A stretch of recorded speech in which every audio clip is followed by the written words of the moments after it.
የጌታችንና የመድኃኒታችን የኢየሱስ ክርስቶስ የልደት በዓል ነው አሁን የሚከበረው። 4-5 ጥያቄ አከታትዬ ብጠይቅ ደስ ይለኛል።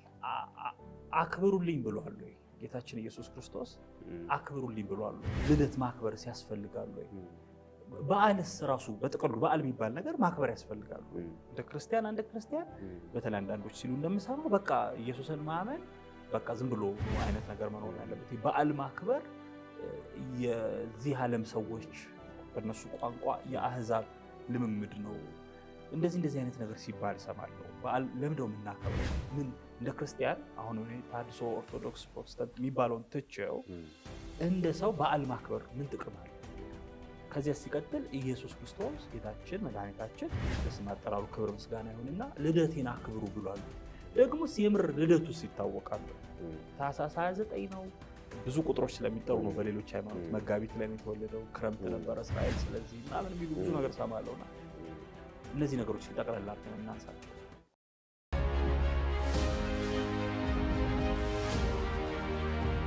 ለ2018 ዓመተ ምህረት የጌታችንና የመድኃኒታችን የኢየሱስ ክርስቶስ የልደት በዓል እንኳን በሰላም አደረሶት መምህር ሀብታሙ። ፕሮግራሙ በላሊበላ ነው። የበዓል ሰሞን ስለሆነ ቀዝቀዝ ያለ በላሊበላ እናደርጋለን። ስላገኘሁት በጣም ደስ ብሎኛል። በጣም አመሰግናለሁ። እንኳን አደረሶት። እንኳን አብሮ አደረሰን። እግዚአብሔር ያክብርልኝ። በጣም ታንኪዩ። እንደመታደል ሆኖ ከዚህ በፊት የተገናኘ ነው የቡሄ በዓል ላይ ነውና የበዓል አካባቢ ነው ማለት ነው ግብዣ እሺ የሚሉኝ። እሱን ታዝበን የበዓል ሰው ነው። እንኳን ደህና መጡ። እንኳን ደህና ቆያችሁኝ። እንደገና ደግሞ በዓልን አስታኮ በዚህ ሀሳብ ላይ ደግሞ እንድንወያይ እንድንመካከር ደግሞ በጣም መሰረታዊ ሀሳብ በሆነው በልደት ጉዳይ ላይ እንዲሁ በዓል ተኮር በሆኑ ሀሳቦች ላይ ለመነጋገር ለመጨዋወት ደግሞ እድል ስለሰጣችሁኝ በዚህ አጋጣሚ ታንኪዩ ማለት ፈልጋለሁ። ጠያቂው ወንድሜ እግዚአብሔር ይባርክ። አመሰግናለሁ። እንግዲህ እግዚአብሔር ቢፈቅድና ብንኖር ዛሬን ጨምሮ በሚኖሩን ተከታታይ ውይይቶች በዓል ባህልና ሃይማኖትን እንዳስሳለን። ስለ በዓል እንነጋገራለን። የበዓል ሰሞን ላይ ነው ያለነው። የልደት በዓልን ይዞ በተከታታይ እስከ ጥር ወር መጨረሻ ድረስ በርካታ ታላላቅ በዓላት በተለይ በኢትዮጵያ ኦርቶዶክስ ተዋሕዶ እምነት ተከታዮች ዘንድ ይከበራሉ። ስለዚህ ስለ በዓል እናወራለን። እዛው ጋር ተያይዞ ስለ ባህልም ይወራል። ብዙ ባህላዊ ክዋኔዎች ስለሚደረጉ ስለ ሃይማኖትም እንነጋገራለን። ከሁሉ በማስቀደም እንኳን አደረሰ የሚለው ንግግር ውስጥ ምን የምታዘበው ነገር አለ? ከሱ መጀመር ፈልጋለሁ። በበርካታ ቋንቋዎችና ማህበረሰቦች ዘንድ እንኳን አደረሰ ሳይሆን መልካም በዓል አይነት መልእክት ነው የሚተላለፈው። እንኳን አደረሰ፣ እንኳን አደረሰሽ፣ እንኳን አደረሳችሁ በሚለው ንግግር ውስጥ ግን አድራሽ እንዳለ ይጠቀሳልና በኢትዮጵያዊ ባህላችን ውስጥ በኢትዮጵያ ኦርቶዶክስ ተዋሕዶ ቤተክርስቲያን አማካኝነት በተለይ ማንም ሰው ሊክደው በማይችል ሁኔታ አድራሽ እግዚአብሔር እንዳለ በማሰብ እንኳን አደረሳችሁ ይባላል። በጣም ልብ የሚያሞቅ ነገር ይመስለኛል። እንኳን ደረስክ የተባለበት ዘመን ነበረ በኢትዮጵያ ውስጥ አምላክ የለሽነት በነገሰበት ዘመን። እንኳን አደረሶት ስል የምር ከልቤ ነው። ስለዚህ ቃል እስኪ መባል ያለበት ነገር ብለውን እንጀምር። በመጀመሪያ ጥሩ ሀሳብ ነው፣ እንደመነሻ ጥሩ ሀሳብ ነው ብዬ አስባለሁ። እንኳን አደረሰ ወይም እንኳን አደረሳችሁ የሚለው ይሄ እንዳሉት እርሶ ወይም ጀስት በዛ መንገድ አንተ እያሉ ቢቀጥሉ የተለመደው እንዳልከው ምናልባት ይሄ በጣም ልብ የሚያሞቅ ነገር አለ። የሆነ የሚያደርስ የበላይ አካል ያለው ኃላፊነት ያለው ወደዛ ነገር ለማምጣት ልዕልና ያለው የሚያደርስ አደረሰ ከተባለ የሆነ የሚያደርስ አይነት አካል እንዳለ የሚታሰብበት ለዛ ለአድራሹም ደግሞ አካል የሚገባውን with due respect እውቅና የሚሰጥበት ጥልቅ የሆነ መልእክት ያዘለ ሀሳብ ነው። በመጀመሪያ ሀሳቡ ላይ ከመናገራችን በፊት ይህን ሀሳብ በተለያዩ መንገዶች ወደ ህዝባችን አንደበት ውስጥ ተቀላቅሎ አለ አይደለ በበጎ ልማድ ደረጃ እንዲሰራ አስተዋጽኦ ላደረገችው ለቤተክርስቲያኒቱ with due respect ለኢትዮጵያ ኦርቶዶክስ ቤተክርስቲያን እውቅና መስጠት ይገባል ብዬ አስባለሁ። አንዳንድ ነገሮች እንደዚህ ያሉ ዘልማዳዊ የሚመስሉ ግን በጣም በጎነት ያዘሉ ወይም በውስጣቸው ትልቅ ሀሳብ ያዘሉ የተሸከሙ ድርጊቶች፣ ንግግሮች አላርለም አገላለጦች፣ ኤክስፕሬሽኖች ምናምኖች አሉ እና ከነዛ ውስጥ መካከል ይሄ አንዱ ትልቁ እንኳን አደረሰ የሚለው ቃል የሚያደርስ አካል እንዳለ ለዛም ደግሞ ተገቢውን ክብርም እውቅናም ሊሰጠው የሚገባው አካል እንዳለ ከመታሰቡ ባሻገር ሰዎች ለደረሱበት ነገር ላሉበት ነገር እውቅና እንዲሰጡ እንዲሁ በጉልበት እንዲሁ በእውቀት እንዲሁ በጥበብ አላርለ እንዲሁ በልምድ ብቻ ሊመጣ የሚችል ነገር እንዳልሆነ ሰዎች እንዲያስቡ ከማድረጉ ማሻገር ለታደሉ ሰዎች ደግሞ መንፈሳዊውንም ዓላማ መንፈሳዊውንም ፋይዳ በጥቂቱ ይገልጣል ብዬ አስባለሁና በቅድሚያ ይሄንን ለሰራችሁ ቤተክርስቲያኒቱ ትልቅ እውቅና መስጠት በጣም ይገባል በዚህ አጋጣሚና እኔ እንኳን አደረሰ በሚለው ሐሳብ ላይ እግዚአብሔርን እናስባለን አድራሽ አምላክ እንዳለ እናስባለን በዛ ውስጥ መድረሳችንን ደግሞ በዛ ውስጥ ምስጋናን ደግሞ እናቀርባለን ለሚመጣው ዘመን ደግሞ መሻታችንን ልመናችንን ምክንያቱም ያለሱ መኖር የምንችል ሰዎች እንዳልሆነ የታወቀ ነው አይደለ እርስዎ እንዳሉት እኮ ነው የቀደሙት ዘመኖቻችንን ስንፈትሽ እንኳን አደረሰ የሚለው ይሄ ለአምላክ እውቅና የመስጠት ነገር ቀርቶ ሰዎች እኮ በስመ አብ ወወልድ ወመንፈስ ቅዱስ ብሎ ለማለት እኮ የተቸገሩበት ጊዜ ነበር እና እንደውም አንድ ጊዜ አንድ አባት ናቸውና ንስሐ ልጆቻቸው ጋር ሄደው አጋጣሚ ንስሐ ልጃቸው በወቅቱ የነበረው ስርዓት የማዕከላዊ ኮሚቴ አባል ነው እና ልገምት የሶሻሊዝም ዘመን እንደዛ ወደዛ አካባቢ የነበረ ነው እና በጉልበታችን በአቅማችን ምናምን የሚባልበት ነው ተፈጥሮ መቆጠራችን ተረናውላለን ገነትን እዚሁ መሬት ላይ እንሰራለን ገነትን መሬት ላይ እዚሁ የሚሉ አይነት ሐሳቦች ስለነበሩ ትውልዱ ዘመኑ የደረሰበት ወቅት ነው ሁሉ የሚያቀነቅንበት ነውና የዛ ስርዓት አቀንቃኝ ትልቅ ባለስልጣን የነበረ ቤት ሄደው እንግዲህ በስመ አብ ወወልድ ወመንፈስ ቅዱስ ብሎ መባረክና መስጠት የንስሐ አባት ኃላፊነት ነው እንደምታውቀው እና ያን ነገር ማለት ነገ ሊያስመታኝ ይችላል ብለው ስለሰጉ ምን አሉኝ ሰው እናንተም ብሉ ብለው በመስቀለኛ ባረኩት ይባላል እና እስከዚህ ድረስ ነገሮች ከባድ የነበሩበት ጊዜ እንደነበር እናስባለን ይሄ ነገር አልፎ በህዝባችን ልብ ውስጥ መንፈስ ውስጥ ቆይቶ እግዚአብሔር ይመስገን ማለት ራሱ ሰዎች በነፃነት ማለት መጀመራቸው በራሱ እኔ ቀላል ነገር ነው ብዬ አላስብና እኔ እንኳን አደረሰ በሚለው ቃል ውስጥ ትልቅ መንፈሳዊ አምልኮታዊ ኃላፊነት የሚሰማው ይልቁንም ደግሞ ለእግዚአብሔር ክብር የሚሰጥ ጥልቅ የሆነ ሐሳብ እንዳዘለ ነው የምንረዳውና በጣም ጥሩ ሐሳብና ጥሩ መግለጫ ነው በዚህ አጋጣሚ ይህንን የሚከታተሉ ሰዎችንም ወደ ዋናው ሐሳብ አይ ቲንክ እንገባለን ብዬ አስባለሁ እንኳን አደረሳችሁ ለማለት ፈልጋለሁ ይሄ በክርስትና ውስጥ ያለ ዘመዶቻችንን አባቶቻችንን በጠቅላላው ይሄንን የሚያዩ ሰዎችን በሙሉ እንኳን አደረሳችሁ ማለት ፈልጋለሁ በዚህ አጋጣሚ በጣም ደስ ይላል መልሱም ራሱ ከመድረስ ባሻገር ደግሞ እንኳን አብሮ አደረሰን ደግሞ ይላል እንኳን ደረሰን ሳይሆን እንኳን አብሮ ደግሞ በአብሮነት መድረስም ራሱ ደግሞ ምስጋና የሚገባው ነገር ነው እንኳን አብሮ አደረሰን የሚለው መልስና ለምንድነው እነዚህ አይነት ጥቃቅን ነገሮች ማነሳው በኢትዮጵያ ኦርቶዶክስ ተዋሕዶ ቤተክርስቲያናችን ውስጥ ጥያቄ የሚነሳባቸው ሊታረሙ የሚገባቸው ነገሮች እንዳሉ አሁን ላይ የአደባባይ ሚስጥር ነው ምንም ያጠያይቅ ነገር የለውም ግን ይሄ ማለት እንደ ሁሉ ነገር ተጠቅልሎ ገደል ይግባ ምንለው ስላልሆነ አንዳንዱ እንደ ቀላል ነገር የምንቆጥረው ግን በጣም ትልቅ ትርጉም ያለው ነገር ስለሆነ ነው ማንሳቴ ለቤተክርስቲያን አድልቻ አይደለም ማለት ቤተክርስቲያን ለኔ ትሆነኛለች እንጂ ለቤተክርስቲያን አልጠቅማትም እኮ የጌታችንና የመድኃኒታችን የኢየሱስ ክርስቶስ የልደት በዓል ነው አሁን የሚከበረው 4-5 ጥያቄ አከታትዬ በጠይቅ ደስ ይለኛል አክብሩልኝ ብሏል ወይ ጌታችን ኢየሱስ ክርስቶስ አክብሩልኝ ብሏል ወይ ልደት ማክበር ሲያስፈልጋል ወይ በዓልስ ራሱ በጥቅሉ በዓል የሚባል ነገር ማክበር ያስፈልጋል እንደ ክርስቲያን በተለይ አንዳንዶች ሲሉ እንደምሰማው በቃ ኢየሱስን ማመን በቃ ዝም ብሎ ነው አይነት ነገር መኖር ያለበት በዓል ማክበር የዚህ ዓለም ሰዎች በእነሱ ቋንቋ የአህዛብ ልምምድ ነው እንደዚህ አይነት ነገር ሲባል እሰማለሁ በዓል ለምንድነው የምናከብረው ምን እንደ ክርስቲያን አሁን እኔ ታድሶ ኦርቶዶክስ ፕሮቴስታንት የሚባለውን ትቼው እንደ ሰው በዓል ማክበር ምን ጥቅም አለው ከዚያ ሲቀጥል ኢየሱስ ክርስቶስ ጌታችን መድኃኒታችን ለስም አጠራሩ ክብር ምስጋና ይሁንና ልደቴን አክብሩ ብሏል ደግሞስ የምር ልደቱስ ይታወቃል ታኅሳስ 29 ነው ብዙ ቁጥሮች ስለሚጠሩ ነው በሌሎች ሃይማኖት መጋቢት ላይ ነው የተወለደው ክረምት ነበር እስራኤል ስለዚህ ምናምን የሚሉ ብዙ ነገር ሰማለውና እነዚህ ነገሮች ተጠቅላላ አድርገን እናንሳቸው በጣም ጥሩ ጥያቄ ነው በጣም መሰረታዊ ጥያቄ ነው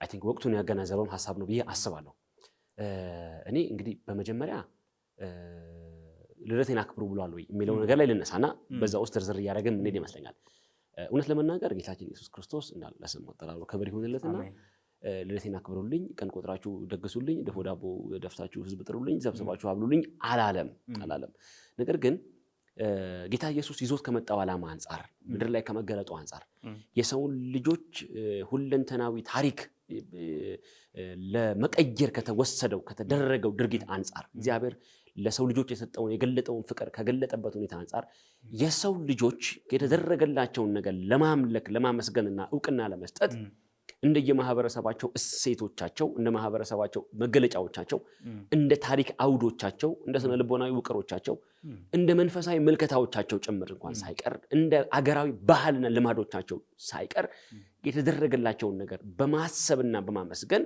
ቀኑን እየዘከሩ ያመሰግኑታል፣ ታንኪ ይሉታል፣ ወርሺፕ ያደርጋሉ፣ ዕውቅና ይሰጡታል። እኔ ይሄንን ቀጥታ ከአምላክ የወረደ ቀን ተመድቦለት ቁጥር ተቀምሮለት ስርዓት ተበጅቶለት እንዲያርጉልኝ ብሎ የተቀመጠ ነገር የለም ሁላችን እንደምናውቀው። ነገር ግን ሰዎች ከተደረገላቸው ነገር ከሆነላቸው ነገር በመነሳት እንዲያመሰግኑ ያደርጉታል ወይ ያመሰግኑታል። ይሄ በራሱ እኔ ምንም ችግር አለው ብዬ አልወስድም። ደግሞ ምንም ችግር እውነት ለመናገር የለውም።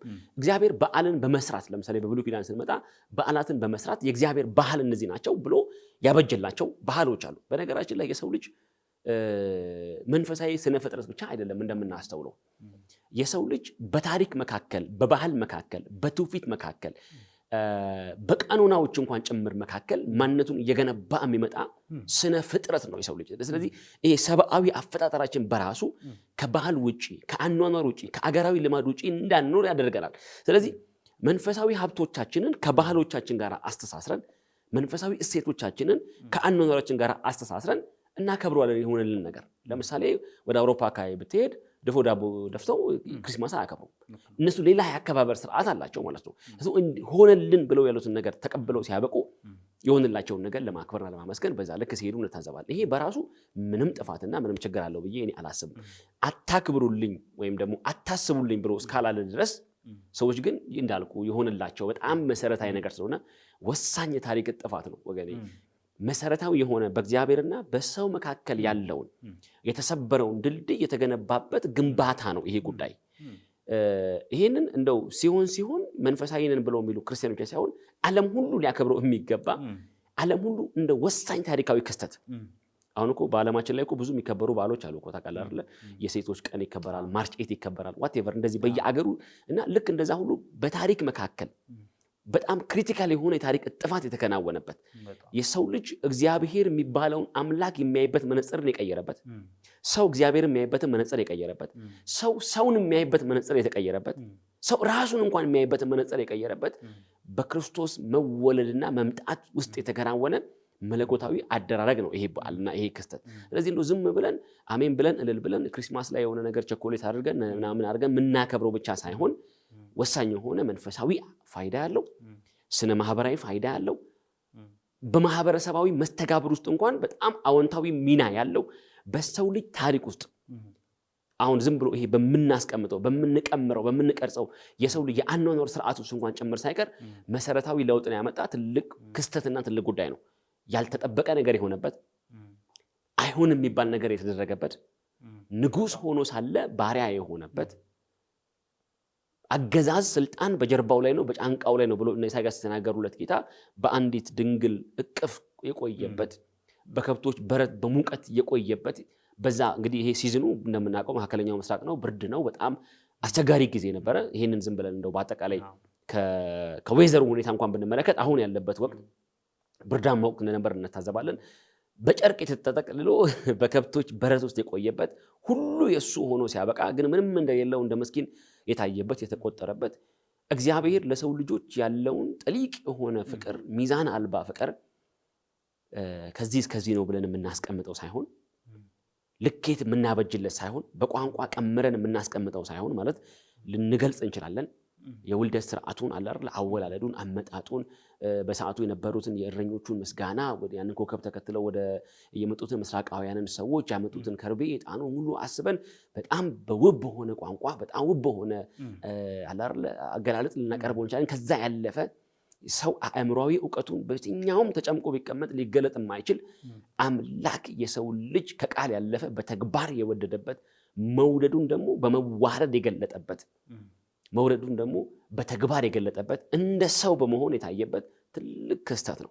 ስለዚህ ይህንን ክስተት ከአንድ ቀን ያለፈ ልናከብረው የሚገባ እውነት ለመናገር ታኅሳስ 29 አክብረን በልተን ጠጥተን ስጦታ ተቀብለን ስጦታ ሰጥተን የምናልፈው ብቻ ሳይሆን ላይፍ ታይም ፌስቲቪቲ አድርገን ላይፍ ታይም ፌስቲቪቲ ላይፍ ታይም ወይም የእድሜ ዘመን ምስጋና የምናቀርብበት ሲሆን እንደ መላእክቱ አለ አይደለ ባለማቋረጥ ስለመጣህ ተመስገን ስለተወለድክልን ተመስገን ሕፃን ተሰጥቶናል አይደለ ቢለው ሕፃን ተወልዶልናል ወንድ ልጅም ተሰጥቶናል አለ ኢሳይያስ ሉክ ተሰጥቶናል ራሱ የገና በዓል እኮ ራሱ የስጦታ በዓል የሚባለው ለዛ ነው አየህ ተሰጥቶናል ጠይቀን አይደለም ጸልየን አይደለም ሱባኤ ገብተን አይደለም ግን እግዚአብሔር ከወደደን ከትልቅ ፍቅሩ የተነሳ የሰው ልጆችን ካፈቀረበት በጣም ዲፕ ኢንሳይድ ካለው ፍቅር የተነሳ ሕፃን ተሰጥቶናል አለ ለኛ ተወልዶልናል ወንድ ልጅም ተሰጥቶናል ያን የተሰጠን ነገር ባለማቋረጥ እንኳን እያመሰገነን እድሜያችን እንኳን ቢያልቅ ሊቆም የማይችል ትልቅ ፌስቲቪቲ እንደሆነ የእድሜ ልክ የደስታ ምክንያት እንደሆነ እግዚአብሔር የተመሰገነ ይሁን የእድሜ ልክ የፌሽታ ምክንያት ሊሆን የሚገባው ትልቅ በዓል ነው እኔ እንደውም ከአንድ ቀን በዓል ያለፈ ክስተት እንደሆነ በዚህ መታዘብ ያስፈልጋል ብዬ አስባለሁ ሁለተኛ ራሱ እንደ ክርስቲያን በዓል መከበር ራሱ አለበት ወይ የሚል ነገር አይ ቲንክ የተነሳ ይመስለኛል እንግዲህ በዓል ምንድነው ራሱ እርግጠኛ ነኝ ሰምተው ግን ያውቃሉ እርሱ አይደል እንደዚህ አይነት አስተያየቶች አዎ እሰማለሁ እንዴት ሰው አዲስ ኪዳን ላይ ቆሞ ክርስቲያን ሆኖ በመንፈስ ቅዱስ ሆኖ ምናምን በዓል ምን ያደርግለታል በቃ በዓል የዚህ ዓለም ነገር ነው እንግዲህ አሕዛብ የሚለው ቃል በትክክል ትርጉሙን የተረዱት ስለማይመስለኝ እንደዛ የሚሉ ሰዎች ሰምቼ ስለማቅ ነው ባዶ ክስ አይደለም መማር ስለምፈልግ ነው የምጠይቀው እኔ ይሄንን ከባህል ነሳ ባህል ከሚለው ሐሳብ ባህል ነው በዓል ነው ገብቶኛል ግን ይሄ በዓል ብዙ ጊዜ ከባህላችን ጋር የተሳሰረ ነገር ስለሆነ ምክንያት አለው በነገራችን ላይ ሰዎች በዓልን ማክበር አዲስ ኪዳን ላይ ለምንድን ነው የሚባለው ይሄ ከኛ ሀገር አኗኗር ጋር አንዳንዱ የበዓል አከባበራችን ይሄ እንግዲህ እንደምታውቀው አንተም ምናልባት እንግዲህ ግልጽ ነው ብዬ አስባለሁ አብዛኛው ማህበረሰባችን በአንድም በሌላ በፍርሃትም ሊሆን ይችላል የእግዚአብሔርን ቃል በቅጡ ካለማወቅም ሊሆን ይችላል ራሱ አዲስ ኪዳናዊውንም ስነ መለኮታዊውም ዕውቀት ጉድለት ከነባብ ጉድለትም አይሆኑ ሊሆን ይችላል ብቻ እውነተኛው መጽሐፍ ቅዱሳዊ መረዳት በአብዛኛው ህዝባችን ላይ አይገኝም ስለዚህ መናፍስቱ ዓለም ላይ የተወሰኑ ኤክስፒሪየንሶች አሉ ስለዚህ ከመናፍስቱ ዓለም የተቀዱ ከመናፍስቱ ዓለም ኢምፖርት የተደረጉ አንዳንድ ልምምዶች ስለሚታዩ በአጠቃላይ በዓል የሚባለውን ሐሳብ የመፍራት የመስጋት አይነት ስሜቶች እንታዘባለን ይሄ እንደነገርኩ ነው አንደኛ እንግዲህ ቅድመ ልደት ክርስቶስ ራሱ ብንመጣ ራሱ የአምልኮ ስርዓታችን እኮ ጤናማ አይደለም እኮ ምንም እንኳን እኛ ያው ታሪክን ቀብተን ታሪክን አሱበን የማቅረብ ፍላጎት ዝንባሌ ስላለን እየካደን እየመጣን ነው እንጂ እኮ ቅድመ ልደት ክርስቶስ ራሱ ስንመጣ እኮ የአምልኮ ባህላችን እኮ ጤናማ የሚባል እንዳልነበረ እኮ እንታዘባለን ህያዋን እኮ ምልክቶች አሉ በዛፎች በድንጋዮች በምናምን የማክበር የማምለክ አይነት ኢትዮጵያ ውስጥ አለ ይሄ የሆነ ማህበረሰብ ብቻ የሚወከልበት ሳይሆን የትኛውም ከምስራቅ እስከ ምዕራብ ደቡብ ምናምን ብለን የምንጠራው ኮሚኒቲ በጠቅላላ በእንደዚህ አይነት ነገር ብዙ የጸዳ አይደለም ማለት ጨምሬበት ለለፋይ እኔም ማቀውን ማጋራት ስላለብኝ ማለት እውነትን የመካድ አባዜ ላይ ስላልሆንኩ ማለት ነው ለምሳሌ በቤተክርስቲያናችን አንድ ወቅት የሰሜን ሸዋ ሊቀ ጳጳስ የነበሩት ብፁዕ አቡነ ጎርጎርዮስ በጻፉት የኢትዮጵያ ቤተክርስቲያን ታሪክ መጽሐፋቸው ላይ በግልጽ እንደጻፉት እና ፕሮፌሰር ላጲሶ ጌደለቦ እንደጻፉት ኢትዮጵያ ውስጥ በተለይ በሰሜን ኢትዮጵያ ክርስትና መጀመሪያ ወደ ገባባቸው አካባቢዎች የተለያዩ ጣዖታት ይመለኩ ነበር የድንጋይ ሐውልቶች ይመለኩ ነበር እነ ጨረቃ ይመለኩ ነበር ደቡባዊ አረቢያ ላይ ይመለኩ የነበሩ ጣዖታት በኢትዮጵያ ይመለኩ እንደነበርና አንዳንድ ባዕድ አምልኮ ልምምድ እንደነበረ የኛው ቤተክርስቲያን መጽሐፍትና ፕሮፌሰር ስርጋው ሀብለስላሴ ጨምሮ በመጽሐፎቻቸው የሚመሰክሩት ነው መጋራው እውነት ስለሆነ ልክ ነው እና እነዚህ አይነት ስጋቶች አሉ ልክ ነው አሁን ብዙ የኢትዮጵያን ታሪክ የጻፉ ሰዎች እነዚህ ሰዎች እኮ የቤተክርስቲያን ታሪክ ጻፊ አሉ የቸርች ሂስቶሪያንስ አይደሉም የታሪክ ጻፊዎች ናቸው ፕሮፌሰር ላጲሶ ጌደለቦም ሊሆኑ ፕሮፌሰር ታምራትም ሌሎችም ቀደም የጠቀስካቸው የታሪክ ጻፊ ነው ግን እኛ ሀገር ታሪካችን በአብዛኛው ከመንፈሳዊ ጉዳይ ጋር የተሰፋ ስለሆነ የታሪኮቻችን አንድምታ ከመንፈሳዊ ጉዳይ ጋር የተቀዳ ነገር አለው ስለዚህ መንፈሳዊውን ነገር በለሆሳስም ቢሆን ነክሰውት ያልፋሉ የታወቀ ነገር ነው ስለዚህ እንደዚህ አይነት ይሄ መናፍስታዊው ዓለም ጋር የመለማመድ አይነት ዝንባሌዎች ስለነበሩ አዲስ ኪዳናዊውንም የክርስትና አጠቃላይ ግንዛቤና እሴት በዛ ቀለም የመገምገም አይነት ግንዛቤዎች አሉ ስለዚህ ይፈራል አሁን በዓል ሲከበር ገና ሲከበር ወይም ልደት ሲከበር ፋሲካ ሲከበር ያ አይነት የበዓል አከባበር ስሜት ተጽዕኖ ይፈጥርብን ይሆናል ብዬ አስባለሁ ቶታሊ በዓል የሚባል ነገር አያስፈልግም የሚሉ እሴቶችና ሐሳቦች አሉ እኔም ሰምቻለሁ በግሌም የገጠሙኝ ነገሮች አሉ ነገር ግን ምንድነው በዓሉን በአጠቃላይ ዝም ብለን እንደው በወፍ በረር ቅኝ ስናየው ለምንድነው የምናከብረው ማንን ነው የምናከብረው እንዴት ነው የምናከብረው የሚለው በጣም መሰረታዊ ነገር ይመስለኛል አንደኛ ማንን ነው የምናከብረው ማለት it belongs for what for whom የሚለው ነገር ነው ማለት ለማን ነው ይሄ ክብር ወደ ማን ነው የሚሄደው የክብሩ ወራጅ ውሃ ማን ጋር ነው ሄዶ ማን ነው የሚያጠጣው ነው ጥያቄ የሆነ ሰውን የሚያጠጣ ከሆነ ይሄ ምንጭ የሆነ ግለሰብ ላይ ሄዶ የሚመጣ ከሆነ ወይም የሆነ መጽሐፍ ቅዱሳዊ መሰረት በሌለው መንገድ የሚቀርብ ከሆነ እሱ ሊፈተሽ ይገባል ሁለተኛ ለምንድን ነው የሚቀርበው የሚለው በራሱ ከዚህ ጋር የተያያዘ ነገር ነው የምናቀርበው ለምንድን ነው ዓላማው ምንድን ነው የሆነ ሰውን ለማግነን ነው ወይም ግለሰቦችን ከፍ ለማድረግ ነው ወይም ደግሞ እንደዚህ ሱፐር ናቹራል ብለን የምንጠራቸው ለእለሰብ ብለን የምንጠራቸውን ሰዎች ለማግነን ነው ወይም ፍጡራንን ከፍ ለማድረግ ነው ወይም እንዳልኩ ቅድም አጋንንታዊ የሆነውን አምልኮ ለመፈጸም ነው የቀረ የተወሰነ ሽርፍራፊን ሪሜናንት ካለ ያን ነገር ለማድረግ ነው ወይ እንደከዳም ጨርካ ደግሞ ያከባበሩ መንገድ ራሱ እንዴት ባለ መንገድ ነው የሚለው እነዚህ መሰረታዊ ጉዳዮች ናቸው እነዚህ መሰረታዊ ጉዳዮች ከተመለሱ እንደ መጽሐፍ ቅዱስ በሆነ መንገድ ምናየው ከሆነ ክብር ለእግዚአብሔር ከሆነ ምስጋና ለእግዚአብሔር ከሆነ እንዳልኩ ቅድም ያ የሚፈሰው ያ የምስጋና ምንጭ ሄዱ አምላክን የሚያጠጣ ከሆነ ወደ አምላክ የሚሄድ ከሆነ በመሰረቱ ይሄ ችግር አለው ብዬ አላስብም እንዳልኩ ግን እኛ ቅሪቶች ስላሉ ከቤት ደበቅናቸው ያስቀመጥናቸው በአገራችን የቆየንባቸው በጣም እኮ ይታወቃል እኮ ከምናቀው ማለት ከማናቀው መልአክ እኮ የምናቀው ሰይጣን ይሻላል የሚል መጽሐፍ ቅዱስ ላይ የሌለ ሐሳብ እኮ ያቀነቀን የኖር ሰዎች እኮ ነን አደገኛ አባባል ነው አየ ይሄ ሰይጣን መልአክ ማለት እኮ ራሱ ባታቀው ተፈልገውን እረዳለሁ ግን ለንጽጽር የሚቀርብ አይደለም ሰይጣን ነፍሰ በላ ነው አራጅ ነው ገዳይ ነው መጽሐፍ ቅዱስ በግልጽ እንደሚናገርና የፈለገ ተአምር ቢመጣ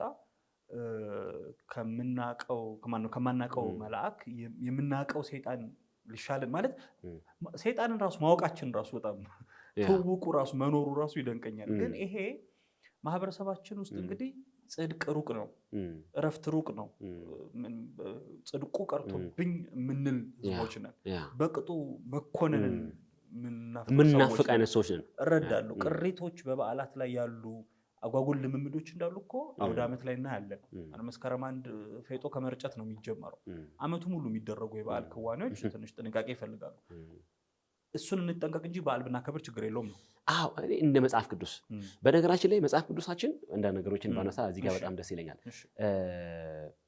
መጽሐፍ ቅዱሳችን ባህልን የሚያይበት አከባበሮችን የሚያይበት መንገዶች አሉ በመሰረቱ ባህል በራሱ ቅዱስም ወይም ጽድቅም ብለን የምንጠራው ነገር አይደለም እንደ እግዚአብሔር ቃል በሆነ መንገድ ብናከብረው እንደ እግዚአብሔር ቃል በሆነ መንገድ ለእግዚአብሔር ክብርን በሚሰጥና በሚዋጅ መንገድ ብናቀርበው ምንም ችግር የለውም ይሄን እኔ በግሌ ምንም ችግር አለው ብዬ አላስብም የምናቀርብበት መንገድና ኦፈር የምናደርግበት መንገድ ግን እንደገና ሊመረመር ሊታይ ይገባል ብዬ ነው ማስበው ሰው ያለ ባህል መኖር ስለማይችል እኮ ራሱ የተሰራንበት ራሱ ስሪት እኮ ከባህል ጋር የተሰራነን ማለት ሰው እንትን አይደለም ማለት ካልቸራል ቢንግም ጭምር ነው የሚሉት እንደውም እነዚህ የስነ ባህሪ ምሁራን አንትሮፖሎጂስት የሚባሉ ሰዎች አሁን የሚናገሩት ሰው ስፒሪቹዋል ቢንግ ብቻ አይደለም መንፈሳዊ ፍጥረት ብቻ አይደለም ሰው ካልቸራል ቢንግም ጭምር ነው ስለዚህ ተገነባው ያለ ባህል መኖር አይችልም የትኛውም ነገር ይሁን በጎም ይሁን መጥፎም ይሁን በባህል ውስጥ ማንነቱን እየገነባ በባህል ውስጥ የአኗኗር ስርዓቱን እየገነባ በባህል ውስጥ የኔ ነው ብሎ የሚለውን እሴት እየገነባ መኖር ይፈልጋል የሰው ልጅ ከዚህ ጩል ታውጣው አይችልም ክርስትና እንኳን ከዚህ አላወጣውም ባይዘይ ክርስቶስ ኢየሱስ እንኳን ሲመጣ ሰዎችን ባሉበት ባህል እየዋጀ ባሉበት ባህል ሪዲም እያደረገ ወደ እውነት እንዲጠጉ ነበር እንጂ ስራ ይሰራ የነበረው ባህል ለምኔ አኗኗር ለምኔ የናንተ አቀራረብ ለምኔ ብሎ አልነበረም በዛው ባህል በዛው አኗኗር በዛው አመጋገብ የአከባበር ስርዓታቸው ላይ እንኳን ጭምር ሳይቀር ኢንቮልቭ ሲያደርግ ጌታ ኢየሱስ እኮ ሌላ ሰማያዊ የሆነ የበዓል አከባበር እኮ ይዟል መጣም ሰርጋቸው ላይ እንኳን ሲገኝ በዛው እነሱ የሚያቀርቡት የሰርግ ስርዓት ውስጥ እኮ ነው ጌታ ኢየሱስ ኢንቮልቭ ያደርገው የነበረው ስለዚህ ይሄ እንግዲህ ፍጥረታችንንም ማየት ያስፈልጋል ስነ ፍጥረታችን የተገነባንባቸው የግንባታ መሳሪያዎቻችን የሰው ልጅ ከባህል ውጪ እንዳይኖር ተደርጎ የተሰራ ነው ያለ ባህል ኑር ልትለው አትችልም ልትለው የምትችለው አንድ ነገር ምንድነው ባህልህን እንደ እግዚአብሔር ቃል አስተካክል እንደ እግዚአብሔር ቃል ቃኝ እንደ እግዚአብሔር ቃል ዲስኦርደር የሆነውን ነገር ኦርደር አድርግ ብለህ ግን እንደ እግዚአብሔር ቃል ልትገመግም ልታይ ልታስተምር ልታርቀው ትችላለህ ከዛ ውጪ ያለ ባህል ነው ምኖረው ብለው ካል ያለ ባህል መኖር ራሱ ባህል ነው ባይዘው ልክ ነው ያለ ባህል መኖር በራሱ ባህል ነው ያለ ባህል የመኖር ባህል ብለን ነው እንችላለን ልክ ነው ምንድነው በደንብ ለሚሰሙ ሰዎች ነገሩ ግልጽ እንዲሆን ስለፈለኩ ነው ባህል የምንለው ወይም በእንግሊዝኛው ካልቸር የምንለው የሰዎች የዕለት ተዕለት ክዋኔ ነው እዚያ ውስጥ ካሉ የዕለት ተዕለት ድርጊቶች ውስጥ አንዱ ደግሞ በዓል ነው ወይንም ሆሊዴይ የምንለው ፌስቲቫል የምንለው ነገር ነው። ሁለቱንም አብረን እያነሳን ነው ስለሆነ ነው። መጽሐፍ ቅዱስ ውስጥ እግዚአብሔር ለምሳሌ በብሉይ ኪዳን መጽሐፍት የእግዚአብሔር በዓላት ተብሎ የተቀመጡ አሉ። እንዲህ ሲሆን የእግዚአብሔር በዓላት ታደርጋላችሁ በዓሌን እያለ እግዚአብሔር ይናገራል። መጽሐፍ ቅዱስ ውስጥ ያልተጻፉ ግን የአይሁድ በዓል ውስጥ የሚከበሩ በርካታ በዓላት አሉ። በታሪክ ሂደት የመጡ መጽሐፍ አስቴር ውስጥ የምናውቀውን የፉሪም በዓልን ጨምሮ እና ሀኑካ ምናምን አሉ፣ ብዙ አሉ። ሐዋርያት ዘንድ ይታወቃል። አሁን የጌታ ልደት፣ የጌታ ጥምቀት፣ የጌታ ግዝረት፣ የጌታ ትንሣኤ እንዲህ ያለው ነገር ይታወቃል። እንግዲህ መጽሐፍ ቅዱሳችን ላይ የተጻፈልን በጣም አስፈላጊ የሆኑ ነገሮች ናቸው። በጣም አስፈላጊ ነገሮች ናቸው። ግን እኛ እንዳለመታደል ሆኖ አስፈላጊውን እንዳላስፈላጊ፣ አላስፈላጊውን እንዳስፈላጊ እንወስዳለን። እኔ እንዳለመታደል ሆኖ ነው። አሁን እዚህ ጋር ወቀሳም አላቀርብም ዛሬ። እንግዲህ ያው ድባቡን በዓል ስለሆነ እንደዛ አላቀርብም። የምንወደውን ነገር ተሸክመ መሄድ ብዙ አይከብደንም ይመስለኛል። ሸክሙም አይሰማንም። ለምሳሌ እንደው አሁን ምሳሌ እንደው እንምጣና እዚህ ጋር አንድ ነገር ልናገር፣ ከዛ ቀደም ያልከው ላይ እመጣበታለሁ። ለምሳሌ ጌታችን ኢየሱስ ክርስቶስ ተወልዶ በቤተልሔም በዛ በግርግም ሳለ እነዛ ስጦታ ይዘው የመጡት ሰዎች መጽሐፍ እንደሚናገር ስጦታውን ሰብአ ሰገል ስጦታ ካመጡ በኋላ እንዲሁ ቀለል አድርገን ሰብአ ሰገል ብለን እንለፋቸው። ከቁጥራቸው ጀምሮ 3 ናቸው 5 ናቸው እስከ 21 ሰምቼ አውቃለሁ። በሙሉ የ12ቱ ኢትዮጵያ አውራጃ ገዢዎች ናቸው። 12 አውራጃ ነበራት ኢትዮጵያና እንደዛም ይባል ብዙ ሰምተናል። እዛ ውስጥ መግባት አልፈልግም ዛሬ ግን እመለሳለሁ። እሱ ጋር እንዲህ በቀላሉ አናልፋቸው። አሁን አውራጃው ሲቀነስ እንዴት ልናደርግ ነው? አሁን ለአውራጃው ወክልን ካበቃን በኋላ አሁን ወደ መንግስታዊ መዋቅር ሲቀየር እንዴት እናደርገዋለን? ገብቶ አንዳንዴ የሆነ ነገር ስትሰራ የምታወራው ነገር አንዳንድ ጊዜ እኮ ዘመን ትውልድ ተሻጋሪ ነገር እኮ ነው። እኔ እውነት ለመናገር ይቅርታ መምህር፣ መጽሐፍ ቅዱስን የምር ማጥናት ስጀምር ጥያቄ ከፈጠሩብኝ ነገሮች ውስጥ አንደኛው እሱ ነው። እነዚህ የጥበብ ሰዎች ከምስራቅ አቅጣጫ ነው ወደ ኢየሩሳሌም የሄዱት እና ኢትዮጵያ ደግሞ ለእስራኤል በደቡብ ምዕራብ አቅጣጫ ነው ያለችውና እንዴት ነበር ነገርየው የሚል ጥያቄ ሁሉ ፈጥሮብኝ ነው። ለዚህ መልስ አለ። የኛ ሰዎች እኮ ችግር የለውም። ኢትዮጵያ የምትባለው እኮ ግዛቷ አሁን ያለው ግዛት አይደለም፣ እስከ ቻይና ድረስ ነው። ህንድን ጨምሮ ይገዛ የነበረ ነው የኛ ግዛት አጠቃላይ። እሱ እንደገና መፈተሽ አለበት። ቢሆን ደስ ይለናል። እኛ እኮ የግዛት አንድነታችን እኮ እንዲጠበቅ የምንወድ ሰዎች ነን። ምንም ችግር የለውም። ግን አንዳንዴ እንደዚህ ስናነሳ ከታሪክ ጋር ሄዶ መላተም ነው የሚሆነው። ታሪክን ኤዲት ስለማታደርግ ደግሞ ችግር ነው። አየህ፣ ታሪክ ኤዲት አይደረግም።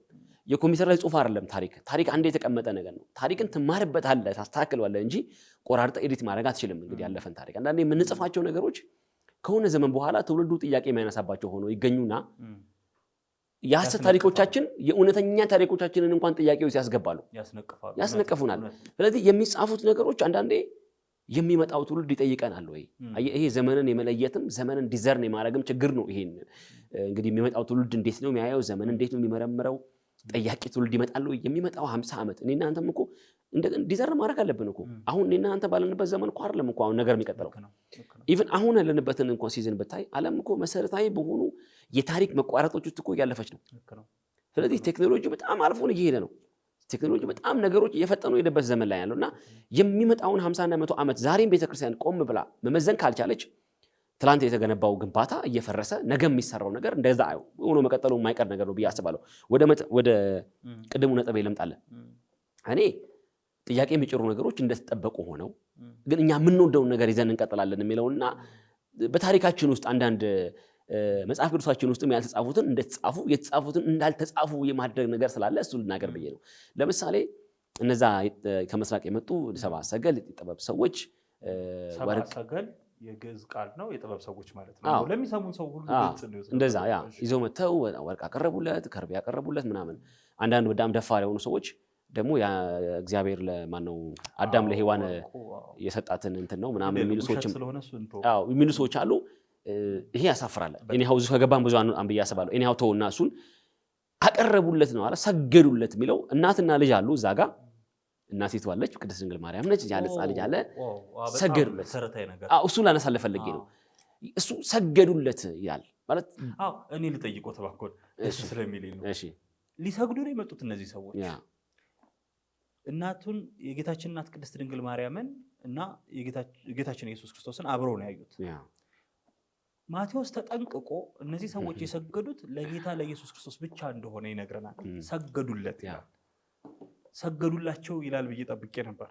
ወይም ለልጇ ለወዳጇ ለኢየሱስ ክርስቶስ የአምልኮ ስግደት፣ ለእርሷ ለእመቤታችን ለቅድስተ ቅዱሳን ደግሞ የጸጋ ስግደት ሰገዱ ይላል ብዬ ማቴዎስን እየጠበቅኩት፣ ለምንድነው ሆነ ብሎ በጣም ስላስደነገጠኝ ነው። በአካል አግኝተዋት ስራቸው መስገድ ሆኖ የመጡት ለዚሁ ዓላማ ሆኖ ሲያበቃ ማቴዎስ ወንጌል ምዕራፍ 2 ላይ ሰገዱለት ብቻ ብሎ ያልፈዋል። እኔ እንግዲህ በጣም እግዚአብሔርን በጣም አመሰግነው። ይሄንን የእግዚአብሔርን ቃል የጻፉ አባቶቻችን በጣም በጥንቃቄ ነው የጻፉት። እንግዲህ መንፈስ ቅዱስም እንግዲህ ገልጦላቸው ነው ብዬ ነው የማስበው። የሚመጣው ትውልድ እንደዚህ አይነት ዝንባሌ ያለው ጥያቄ እንዳይጠይቅ አይ ቲንክ ለመመለስ የተጻፈ ነገር ነው ብዬ ነው የማስበው። ዛሬም ድረስ ወድቀው እየሰገዱ ያሉ ብዙ ወንድሞች አባቶች ስላሉ ከዚህ በዓል ጋር አስታከን ይህን ነገር ብንናገር በጣም ጥሩ ነው ብዬ አስባለሁ። እኔ እንደውም እኮ መከራከሪያ ያለኝ እኔ ለምሳሌ ለእመቤታችን ለቅድስት ድንግል ማርያም ሰግጄ እንደማላቅ አውቃለሁ። እርግጠኛ ነኝ። እመቤታችን ለቅድስት ድንግል ማርያም ስዕል ነው ስሰግድ የኖርኩት እንጂ ለእመቤታችን ለቅድስት ድንግል ማርያምም እንኳን አይደለም። ይቀጥሉ። ለእሷማ እሷን አግኝተን ብንሰግድማ በምታደል እኮ ነው። አሁን እኮ ችግሩ ለምናብ ነው የምንሰግደው፣ ለሰው አእምሮ ውጤት ነው የምንሰግደው እኮ ወዳጄ። ማርያምን አግኝተናትማ እንደሚባለው የአክብሮትን የምንበለው ምንም የምንበለው እኮ ተገቢውን ዊዝ ዱ ሪስፔክት ትልቅ ሰው እንኳን ስታገኝ እኮ አክብረን ትላለህ። አሁን መስገድ የሚለው ቱ ዘ ኤክስትሪም የሄደ ነገር እንደው ባናረገው ራሱ ተገቢውን ክብር መስጠት እኮ መከበር እኮ ነው። እንደው እናታችንን አግኝተናት ማርያምን አግኝተናት እንደው እድል አግኝተን ብናመሰግናት ራሱ እግዚአብሔር በሚያውቀው ታንኪዩ ብለን ብንላት እንዴ ኢምፓርት እኮ አንተ ዳዲ ከሚባል ሰው እንኳን ኢምፓርት አደርጋለሁ ብለህ እኮ ትሰለፋለህ እኮ አይደለ? የሆነ አባቴ ነው ብለህ እኮ ደግሞ መንፈሳዊ ስርዓት አለው እኮ ሄራርኪያል ነገር ነው እኮ አይደል? ጳውሎስ እኮ ለልጁ ለጢሞቴዎስ እኮ መጻፈለት እኮ ጽሑፍ ነው እኮ በአንብሮተ እድ እኮ አለ በሽማግሌዎች እጅ መጫን በአንተ ውስጥ የገባውን እኮ የጸጋ ስጦታ እንድታቀጣጥል አሳስብሃለሁ ይላል። አንብሮተ እድ እኮ መንፈሳዊ እኮ ስርዓት እኮ ነው። እጆችን መጫን እኮ እና እንደው አግኝተናት እድል አግኝተን በአካል አግኝተናት እንደው እጆቿን ጭና እንደው ቡራኬን ብትሰጥ እንደው ይሄ እኮ ማይገኝ እኮ በጣም መሰረታዊ እኮ ኢንካውንተር እኮ ነው ወዳጄ። ግን ስታረግ ራሱ መጽሐፍ ቅዱስ ውስጥ አላያት። አዎ አይታይም። በጣም ጥንቃቄ ያለበት መጽሐፍ ነው ይሄ እግዚአብሔር ቃል ወዳጄ። በጣም መሰረታዊ የአምላክ ሐሳብ የተመጠነ የአምላክ ሐሳብ መጽሐፍ እንደሚል እኮ ነው። በቃ ለመዳን የሚሆናችሁ ዕውቀት ተጽፎላችኋል የሚለው እንጂ እኮ ጌታ ያረገው ተአምር እኮ ጌታ የሰራው ስራ እኮ ቢጻፍ እኮ ብለው እኛ ሰዎችም የሚናገሩት ነገርም አለ መጽሐፍ ቅዱስ የሚለው አለና ባህር እንደንተም ቢሆን ቅጠሎች እንደንተም ቢሆኑ ምናምን ብለው እኛ ሰዎች ያስቀምጣሉ። እኔ እንግዲህ የተአምራቱ ብዛትን ለማሳየት የተቀመጠ ነገር ነው። እውነት ነው። በዛ ልክ ለምንድን ነው እንደዚህ አይነት ጉዳዮችን ጥንቃቄ በተሞላበት መንገድ መጽሐፍ ቅዱሳችን ያስቀመጠ ብሎ መጠየቅ ብልህነትም ነው ዘመንንም ማወቅ ነው ብዬ አስባለሁ። ምን ችግር አለው? እናቱ ታቀፈዋለች ይሄን ልጅ እኮ። ሰዎቹ አላማቸው ቀደም እንዳልከው ፐርፐዝሊ የመጡት ለስግደት ነው፣ ለመስገድ ነው። ስጦታ ነው ይዘው የመጡት እኮ ጊፍት ነው ይዘው የመጡት። እንዴ ያን ልጅን አብሮ ከእናቱ ጋር ቢሰግዱለት ኖሮ ምንድነው ችግሩ? አይታል ቅዱስ ማቴዎስ ጥንቃቄ በተሞላበት መንገድ ሌሎችም አባቶች ጽፈውታል። ይሄንን ለምንድን ነው ያስቀመጠው ቢለውን ነገር ራሱ ከቃሉ እንመልከት። የማቴዎስ ወንጌል ወንድሜ እንደተናገርከው ምዕራፍ 2 ቁጥር ከ6 ጀምሮ እናንበው፣ ከ7 ጀምሮ እናንበው። ከዚህም በኋላ ሄሮድስ ሰብአ ሰገልን በስውር ጠርቶ ኮከቡ የታየበትን ዘመን ከእነርሱ በጥንቃቄ ተረዳ። ወደ ቤተልሔምም እነርሱን ሰድዶ ሂዱ፣ ስለ ሕፃኑ በጥንቃቄ መርምሩ፣ ባገኛችሁትም ጊዜ እኔ ደግሞ መጥቼ እንድሰግድለት ንገሩኝ አላቸው። እንድሰግድለት በጣም ሄሮድስ ራሱ እንድሰግድለት ምርመራም የፈለገው ስለ ሕፃኑ ነው። እንደው ስለ እናቱ ብዙ ሊመረምር ለምን እንዳልፈለገ አልገባኝም ሄሮድስ። እነርሱም ንጉሱን ሰምተው ሄዱ። እነሆም በምስራቅ ያዩት ኮከብ ሕፃኑ ባለበት ላይ መጥቶ እስኪቆም ድረስ ይመራቸው ነበር። ኮከቡንም ባዩ ጊዜ በታላቅ ደስታ እጅግ ደስ አላቸው። ወደ ቤትም ገብተው ሕፃኑን ከእናቱ ከማርያም ጋር አዩት። ስም አቀማመጡን ቅድሚያ ለሕፃኑ ሁሉ መስጠት ጀመረ ማቴዎስ። ይሄ እንግዲህ መጽሐፍ ቅዱስ መጀመሪያ በጻፈበት በግሪክ ቋንቋ ላይ ትርጉም አለው። ቀድሞ የሚመጣ ስም የተከበረው ወገን ነው። ሕፃኑንም ከእናቱ ከማርያም ጋር አዩት፣ ወድቀው ሰገዱለት። ማለት ለምንድን ነው ማቴዎስ ከእናቱ ከማርያም ጋር እንደነበረ እንደው በእኔ ባይነግረኝ ሁሉ ይሻላል። ወይ አልነበረችም እሷ እንደው ዞር ብላ ነበር ለሆነ ነገር አስተኝታው ሁሉ ብዬ ባስብ ደስ ይለኝ ነበር። ግን እውነታው እንደዚህ ነው። እኛም ደስ ይለን ነበር። እንደዛ ቢሆን እኛም ደስ ይለን ነበር። ቢያንስ አመክንዮው እናገኛለን። አየህ የሙግት ነጥብ ማስያዣ የሆነን ነበረ። ስግደት ይገባል አይገባም የሚለው ነገር። አሁን እኮ ማርያም እኮ በአካለ ሥጋ እያለች ነው። አሁን እኮ አድርጋለች ሞታለች ምናምን የሚለው ክርክር ሳይነሳ በአካለ ሥጋ እያለች እናቱና ልጁ እያሉ የእግዚአብሔር ፕራዮሪቲ ሁሌም ልጁ ነው። ትላንትና እናቱ በአካለ ሥጋ ያለች የነበረው የእግዚአብሔር ቅድመ ሁኔታ የእግዚአብሔር ፕራዮሪቲ ዛሬ እናቱ በአካለ ሥጋ ሳትኖር ስትቀር ሊቀየር የሚችል አይደለም። ስለዚህ የምንሰግድለትን እንለይ ነው። አሁን በዚህ አጋጣሚ እኔ የምናገር እናቱን ከማርያም ጋር ሕፃኑን ከማርያም ጋር አብረው አዩት፣ በግልጽ አዩት። ለማን እንደሚገባ እግዚአብሔር ስለመራቸው የጥበብ ሰዎች ስለሆኑ ለሕፃኑ ወድቀው ሰገዱለት። ሳጥኖቻቸውንም ከፍተው እጅ መንሻ ወርቅና ዕጣን ከርቤም አቀረቡለት ይላል። የሚገባው እሱ ነው። እዚህ ጋር ነጥቡ። ስለዚህ በዚህ አጋጣሚ አሁንም እኔ በዓልን ስናከብር የበዓሉ ባለቤት እኔ እኮ ተናግሬያለሁ አንድ ጊዜ አይ ቲንክ አንተ ጋር ይመስለኛል። ተቀምጧል ነው እያልን ያልነው እኮ ኢየሱስ እኮ ተቀምጧል። ዋጋ ከፍሎ ሲያበቃ የሚገባውን ነገር ተቀምጧል። መናጠቅ ይመስለኛል እኔ አንዳንድ ጊዜ የኢየሱስ የሆነው ነገር መናጠቅ፣ ቤዛነቱን መናጠቅ፣ ለሶስት ለአራት ቤዛ መስጠት፣ ስግደቱን መናጠቅ፣ ለሁለት ለሶስት ለማናውቀው መስጠት፣ ሊቀ ካህናትነቱን መናጠቅ፣ ብቸኛ አዳኝነቱን መናጠቅ፣ የትድግና ስራውን መናጠቅ፣ ስቃዩን መናጠቅ፣ ስቁሉን ማኮሰስ እኮ አለ። የተሰቀለውን እኮ ማኮሰስ፣ ማሳነስ፣ ማጋራት ላይ ብዙ እንጠመዳለን። አይ ቲንክ ነው የበዓለም ስሜት ወቀሳ አይነት ነገር እንዳናረገው በጣም ጥንቃቄ በተሞላበት ነው የምናገረው። ለማን ነው የምንሰግደው ነው። አየህ እነዚህ የጥበብ ሰዎች እናቱን ከሕፃኑ ጋር አይተው ለሚገባው ክብርን ከሰጡ ለማን ነው የምንሰጠው ነው ጥያቄው። አሁን የልደት በዓል ነው፣ የስጦታ በዓል ነው፣ የፌሽታ በዓል ነው፣ ኢንጆይንግ ነው፣ ልጆች በጣም ደስ የሚላቸው ጊዜ ነው፣ አባቶች ቤተሰብ የሚሰባሰብበት ጊዜ ነው፣ ማህበራዊ መስተጋብሩ የሚደምቅበት ጊዜ ነው፣ የደስታ በዓል ነው ስሜቱ። ለማን ነው የምንሰግደው ብዬ ጠይቃለሁ። አየህ መጽሐፍ ቅዱሳችን የጥንቃቄ መጽሐፍ ነው። እንዲሁ ለይስሙላ የሚጻፍ ገጽ ለመሙላት የሚጻፍ አይደለም መጽሐፍ ቅዱስ አይደለ። ይሄ ምናብ እንዳጠረው ደራሲ እና እንግዲህ ስለዚህ እንደዚህ ምናምን እያለ የሚጻፍ አይደለም። ፐርፐስፉል ስርዓተ ነጥቦች ራሱ እኮ ስነ መለኮታዊ ፋይዳ አላቸው ወገኔ። አየህ ጥያቄያዊ በሆነ መንገድ የቀረበ ሐሳብና በቃል አጋኖ የቀረበን ሐሳብ እኮ በዛ ልክ ነው ማቅረብ የሚያስፈልገው። ይሄ አምላካዊያት መጽሐፍ ከሚባሉት እኮ ቀዳሚው ነው እኮ የአምላክ ሐሳብን ያዘለ እኮ መጽሐፍ እኮ ነው። ሰዎች ዘላለማዊ ሕይወታቸውን የሚቀምሩበት እንዲቃኙበት የዘላለም ሕይወት ጣፈንታቸውን አንብበው እንዲወስኑበት አምላክ የላቀው የአምላክ ቃል ነው።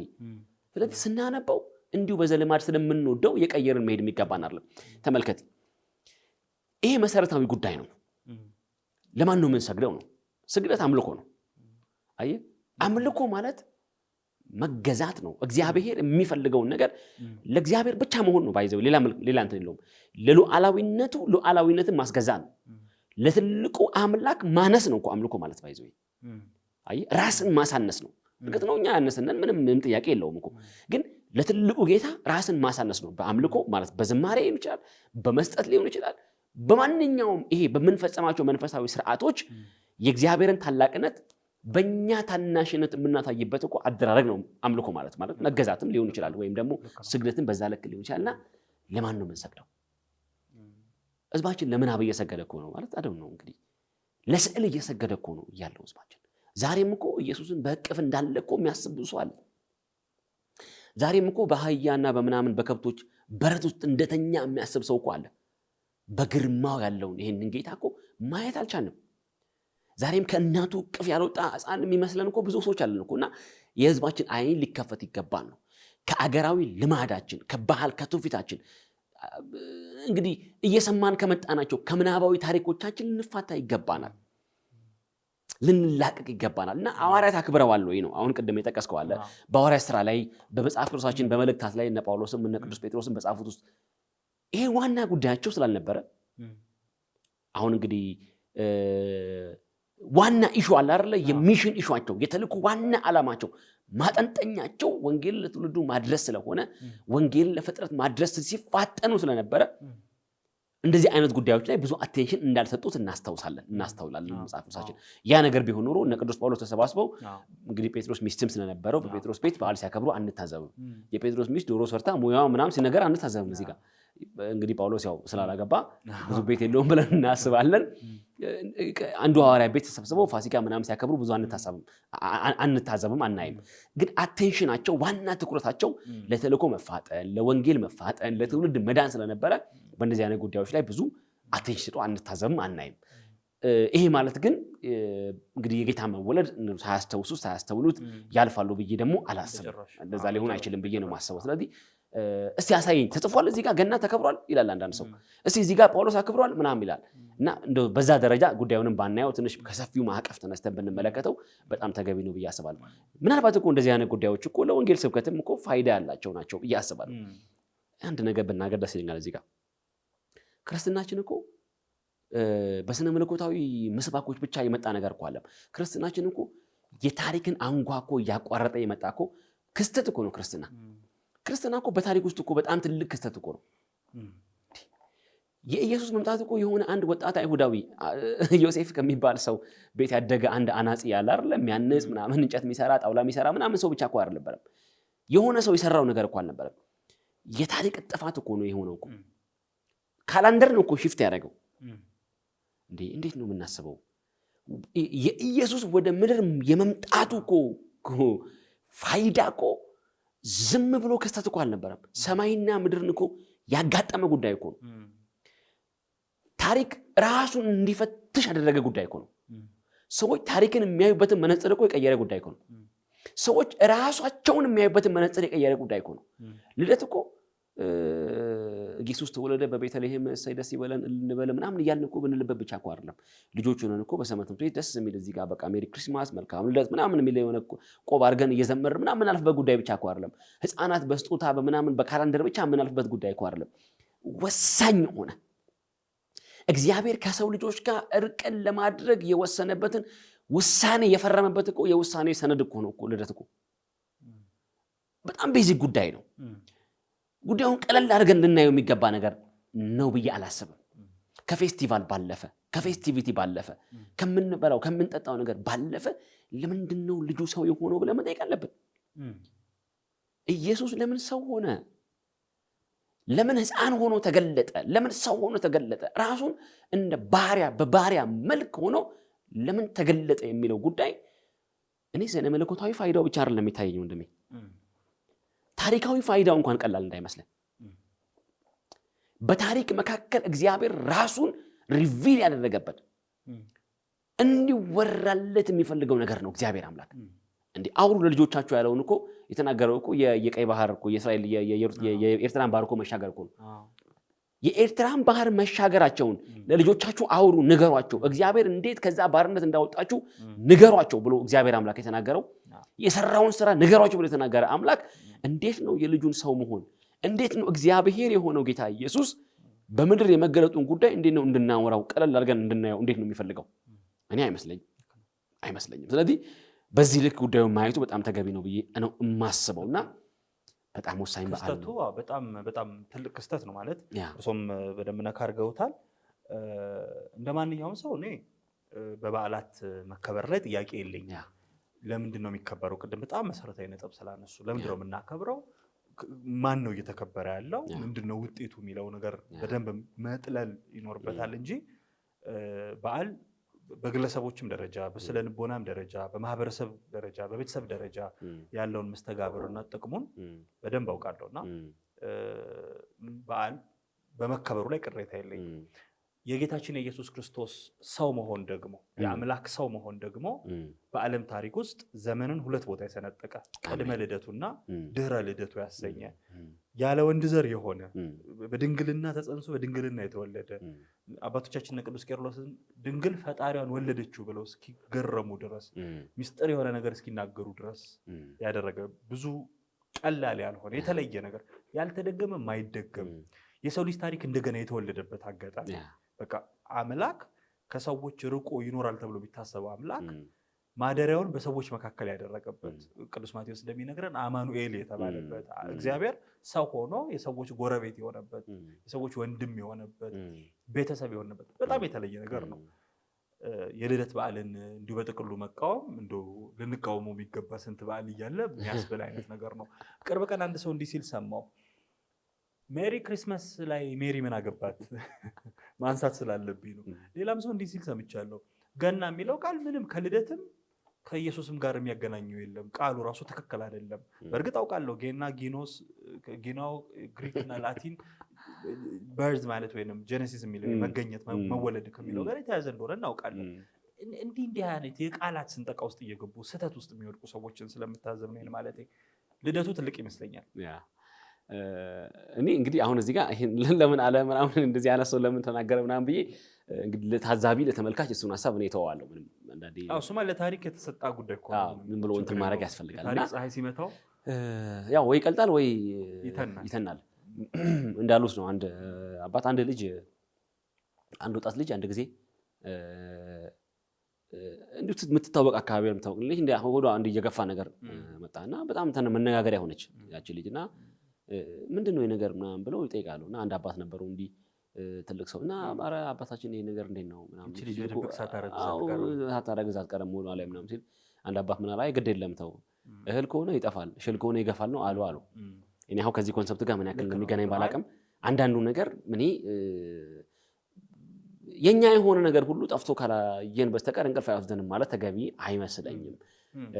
በቃ ጠፍቶ ካላየን ምናምን ብለን ማለት እኔ አይ ቲንክ የሚገባ ነው ብዬ አልወስድም። እኔ ግን ወደ ዋናው ሐሳብ ልምጣና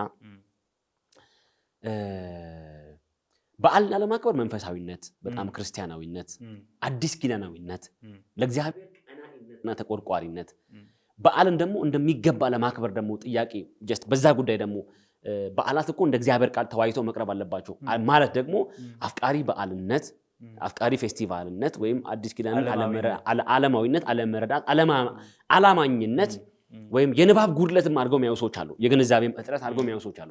እኔ ሁሉን ነገር በልኩ በስፋቱ ማየት በጣም ተገቢ ነው ብዬ አስባለሁ። ለእግዚአብሔር ክብር እንደ የትኛውም ነገር እኮ ለእግዚአብሔር ክብር እስከሆነ ድረስ እኮ በራሱ ምንም ኃጢአት አለበት ብዬ አልወስድም። እኔ ቅድም እንዳልነው ለማን ክብር ነው ይሄ ነገር የሚውለው ነው ብሎ መጠየቅ የሚያስፈልገው። እኔ እንደውም ከዛም ባለፈ አንድ ነገር ላንሳ እዚህ ጋር እኔ አሁን ከምናከብራቸው አበይት ከሚባሉ በዓላት ውጪ ራሱ አሁን አበይት በዓላት ብለን የምንጠራቸው እንደ ገና እንደ ጥምቀት እንደ መስቀል እንደ ፋሲካ እንደ አዲስ ዓመት እነዚህ ጉዳዮች አበይት በዓላት ብለን ከምንላቸው ውጪ እንደውም ቤተክርስቲያን እንደውም አዳዲስ የሆኑ ሆሊ ካልቸርስን ክሬት ማድረግ አለባት ብዬ እንደውም እላለሁ።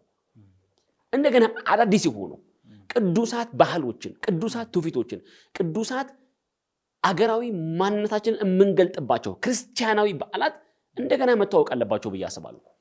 አንድ ነገር ሰማኝ ክርስትናችን በነገራችን ላይ እዚህ የደረሰው አሁን የመጣንበት ዘመን ላይ የመጣው በመውጣትም በመውረድም እዚህ ዘመን ላይ የመጣው እኮ እንዲሁ ዝም ብሎ ከመስባክ በሚለቅ ስብከት ብቻ እኮ አይደለም እኮ በማህበረሰቡ ውስጥ በፈጠሩት እኮ መስተጋብር ጭምር እኮ ነው። በአዎንታዊ እሴቶች እኮ ጭምር እኮ ነው። ስለዚህ በሚገልጣቸው መልካም የሆኑ መገለጫዎች በፖዚቲቭ ኢነርጂዎችም ጭምር እኮ ነው እየተገነባ እየወፈረ እየተገነባ እኛ ዘመን ላይ የመጣው። ስለዚህ አሁን ያመጣንበት ዘመን የደረስንበት ዘመን አሁን አድርሶናል አምጥቶናል። እግዚአብሔር ይመስገን። እንደገና ሆሊ ትራዲሽንስ ራሱ ቢውልድ መደረግ አለባቸው። የተዋጁ በደንብ ሰማኝ የተዋጁ በምን የተዋጁ እንደ እግዚአብሔር ቃል የተዋጁ በእግዚአብሔር ቃል የተቃኙ እንደ እግዚአብሔር ቃል የተቀመሩ የተስተካከሉ ከምናችን ጋር ከቋንቋችን ጋር ከባህላችን ጋር ከአኗኗር ስርዓቶቻችን ጋር ከስነ ልቦናዊ ውቅሮቻችን ጋር ከስነ መለኮታዊ ቀመራዎቻችን ጋር ጭምር እንኳን ሳይቀር የተገናዘቡ ሆሊ ትራዲሽንስና ሆሊ ከስተምስ ቢውልድ መደረግ አለበት ነው እየማሰብ። ይሄ ለምንድን ነው የሚጠቅመው? የሚመጣው ዘመን የሚመጣው ትውልድ የሚመጣው አሁን ከኔና ካንተ ከ100 እና ከ200 ዓመት በኋላ ክርስትናችን ራሱ ምን አይነት መልክ ነው የሚኖረው የሚለውን ነገር ክሬት አድርገንና አስቀምጠን ማለፍ የሚገባን እኮ እኛ እኮ ነን። ስለዚህ ክርስትናችን በዘመን አመጣሽ መጤ ባህሎች በዘመን አመጣሽ መጤ ካልቸሮች ከመዋጡ በፊት እንደ አስተዋይ ሰው የቆዩትን እንደ እግዚአብሔር ቃል እንደገና መፈተሽ። ለምሳሌ ጥምቀትን እንውሰድ። አሁን እንግዲህ ጥምቀት አሁን ጥር 11 አሁን እንግዲህ እናከብራለን አይደል? ጥምቀት እኮ በመሰረቱ ጥምቀት የሚባለው ይሄ ሐሳብ እኮ መጽሐፍ ቅዱሳዊ መሰረት ያለው እኮ ሐሳብ አሁን ባለቤቱ ተቀምጧል እያልን ያለነው አየ ለኔ በተደገሰው እህቴ ተራረችበት ነው ምናምን የሚባል አባባል አለ የሰሜኑ ሀገራችን ክፍል ላይ። አሁን ባለቤቱ እሱ ሆኖ ሳለ አየ ጥምቀቱን ለንስሐ ያወጀው እሱ ሆኖ ሳለ አየ በጥምቀቱ ውስጥ እኮ የተገለጠ እኮ በጣም ትልቁ የቤዞት እኮ ሐሳብ አለ። አየ መጥምቁ ዮሐንስ እኮ ጌታ ኢየሱስ ወደሱ ሲመጣ እኮ አይቶ አንድ ነገር ነው የተናገረው። አሁን እኮ ይሄ በላዩ ላይ የፈሰሰው ውሃ አይደለም ትዝታችን በኢየሱስ ራስ ላይ በኢየሱስ አናት ላይ በማየ ዮርዳኖስ እኮ በደ ዮሐንስ መጠመቁ እኮ አይደለም ትልቁ ፋይዳው እኮ ውሃው ላይ መግባቱ መስመጡ አይደለም። እሱም ትልቅ ዋጋ አለው።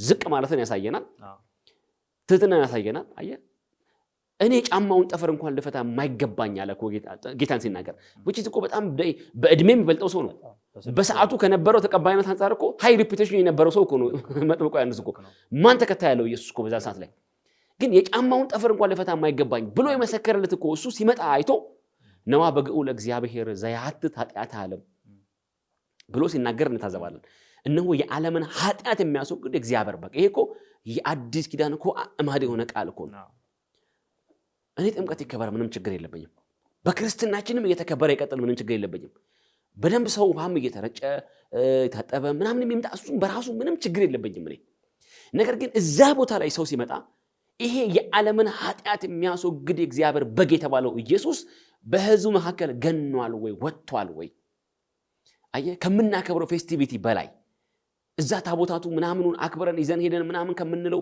ይሄ ውጫዊ ከሆነ ፌስቲቫል በላይ በውስጡ ያዘለው በውስጡ የተሸከመው የትድግና ሐሳብ የመዳን ሐሳብ የቤዞት ሐሳብ አየ የዓለምን ኃጢአት ሊያጠብ የተገለጠው ኢየሱስ ውሃ ውስጥ ገብቶ ከመውጣቱ ባሻገር ከሚያስተምረን ከሚያስተላልፈው ትትና ባሻገር ሪሊ ቀላል ነገር አይደለም ያም ጉዳይ አምላክ ሆኖ ሳለ ዝቅ ማለትን አየ ንጉስ ሆኖ ሳለ ዓለም በመዳፉ ላይ ሆና ሳለች ዩኒቨርስ ማለት የምናየው ይሄ ማናየው ዓለም ምድር ከርሰ ምድሮቻም ይሄ ግራውንድ ዋተር ብለን የምንጠራው ጠቅላላ የምናቀው ማናቀው ጭምር በእጁ መዳፍ ስራ ያለችው እሱ ጽድቅን ሁሉ እንፈጽም ዘንድ ይገባናል ብሎ ከአንድ ከፈጠረው ፍጡር እጅ በታች ተንበርክኮ መጠመቁ ይሄ እኮ ምን አይነት ልዕልና ነው ምን አይነት ትህትና ነው በጣም ድንቅ ነው አይደል እሱ ዋና ጉዳይ ነው በጣም ጠቃሚ ነገር ነው ከሱ ያለፈ ግን ከዮሐንስ አፍ የወጣው ስለ ኢየሱስ አንድ መልእክት አለ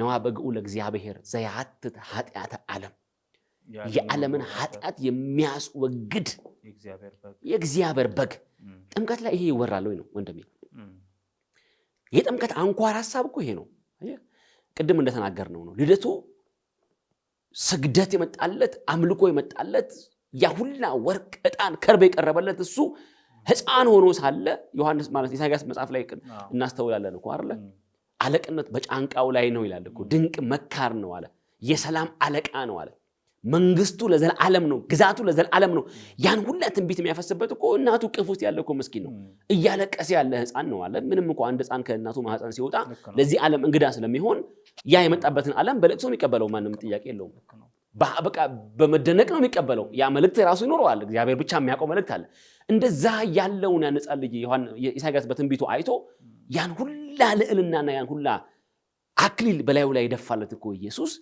ፋይዳው እኮ የመምጣቱ ፋይዳ እኮ ድነት ነው ቤዝዎት ነው ትድግና ነው እርቅ ነው አሁን ጥምቀትን እናክብር ምንም ችግር የለም የጥምቀቱን ጌታ ግን እናስቀድም ነው ያ ይነገራል ወይ ስንት ቤዛ ይዞ ነው ሰው ተጠምቆ ወደ ቤቱ የሚመጣው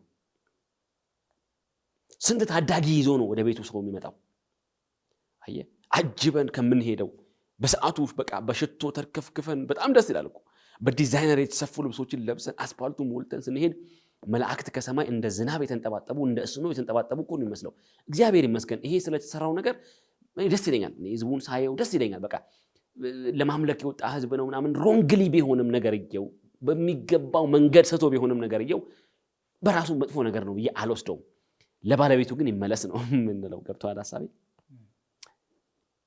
የትኛው ደብር ላይ ነው የትኛው የጥምቀተ ባህር ቦታ ላይ ነው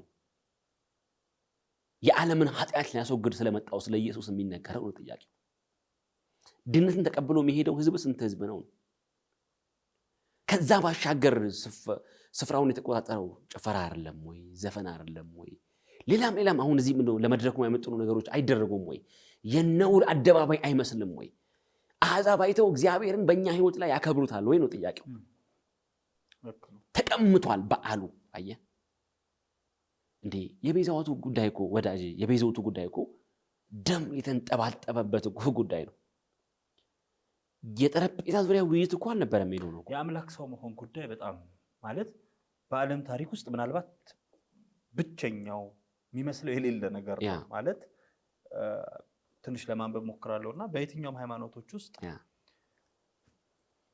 ምእመናኑ የየሃይማኖቱ ምእመናን ራሳቸውን አንጽተው አጽድተው ወደ አማልክቶቻቸው ለመጠጋት ይሞክራሉ እንጂ አምላክ ራሱ ወደ ኃጢአተኛው ዓለም የመጣበት ታሪክ እንደው ዝም ብሎ የፈጠራም እንኳን ያክል ቢሆን አላነበብኩም አላየሁም። ሊኖር ይችላል። አምላክ አማልክት ማለት ጌታ ኢየሱስ ክርስቶስ እርሱ ወደ ምድር የመጣበት ሰው የሆነበት ነገር እጅግ በጣም የሚገርም ነገር ነው፣ ጥምቀቱን ጨምሮ። እንደው አንድ ነገር ግን ስለሚከነክነኝ ላንሳው እዚህ ጋር ስለሚከነክነኝ ነው የምጠይቆት። በርካታ በዓላት ኢትዮጵያ ውስጥ በተለይ እነዚህ ሃይማኖታዊ በዓላት ብንላቸው ጥር ወር ላይ ያንዣብባሉ ከታህሳስ መጨረሻ ጀምሮ። የተለየ ምክንያት አለው? እርስዎ ያጠኑት የመረመሩት የተወያዩት እንደዚህ ነገር ይኖራል? ለምንድን ነው ብዙዎቹ በዓላት ጥር ነው የሚሆኑት? እንግዲህ ጥምቀቱን ከተራውን ጨምሮ ይሄ ልደቱን ራሱ ታህሳስ መጨረሻ ላይ ስለሆነ ወደ ጥር ነው የሚይዘው። በርካታ የወር የዓመት የወር እንዲያውም የሚባል ብዙ የለም የዓመት ናቸው ብዙዎች። እንግዲህ ከቀሳውስቶቹ ጋር እንዳታጋጨኝ እንጂ አንድ እንግዲህ ይሄ ነው የሚባል የተጻፈ ታሪክ የለም። ግን እንዲህ በዘልማድ የሚጠረጠሩ ነገሮች አሉ። ለምንድን ነው ይሄ ሲባል ይሄ ብዙ ጊዜ እንግዲህ እሸቱ የሚያፈራበት እህሎች ሁሉ በቃ ወደ ጎተራ የሚገቡበት ገበሬው በቃ እህሉን በማየት በደስታ የሚሞላበትና የገበሬውም ጎተራ ሞላ የሚልበት ጊዜ ስለነበረ ድግሱንም ለመደገስ ዝክሩንም ለመዘከር አላርለ ጠላውንም ምኑንም ለማድረግ እንደው በቂ አቅርቦት ስለሚገኝ ያን ነገር የማድረግ ድግሱንም ኦፈር የማድረግ አይነት ስሜቶች እንዳሉ ታዘባለሁ። ይሄ ግን በታሪክ የተረጋገጠ በጥናት የተደገፈ ነገር አይደለም። ግን አዎ ዘልማዳዊ በሆኑ እንግዲህ ታሪኮቻችን ውስጥ የምናገኘው ነገር ነው።